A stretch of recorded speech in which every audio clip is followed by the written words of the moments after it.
Yahya Sinwar bayan ta kwashe tsawon shekara guda tana neman sa ruwa a jallo. Ga Firaministan Isra'ila Benjamin Netanyahu wannan babban al'amari ne wanda zai kara masa kwarjini a fagen siyasar kasar. Amma shin menene zai faru?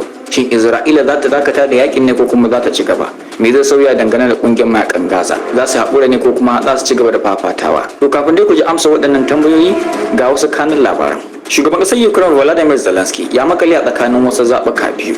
Ko kungiyar NATO ko makaman nukiliya a fannin samun tsaro. Kazalika za ku cewa wani kamfanin man fetur na Amurka mai suna Chevron ya ce ya sake gano man fetur a Najeriya a yankin Niger Delta. Labaran zamu tattauna akai kenan a cikin shirin namu ne.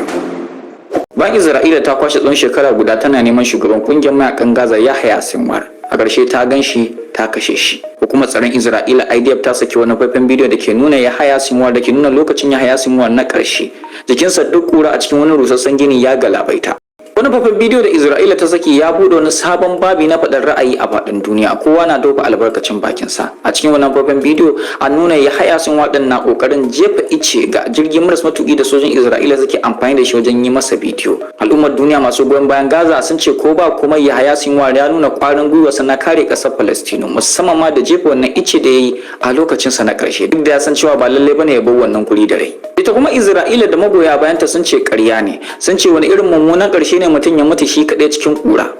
To kafin dai mu nutsa cikin yadda sojin Isra'ila ke ci gaba da gudanar da munanan ayyukansu a Gaza da Lebanon, bara mu duba me zai faru bayan mun rasa Yahya Sinwar.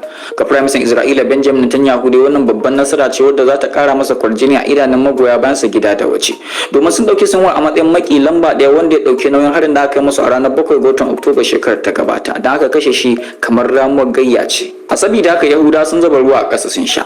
Sun gudanar da bikin murnar mutuwar Sinwar har da shi kanshi Firaministan na Isra'ila Benjamin Netanyahu. Wani bidiyo ya nuna shi suna karɓa abin sha a cikin kofin tangaran da masu bashi shawara domin nuna murna.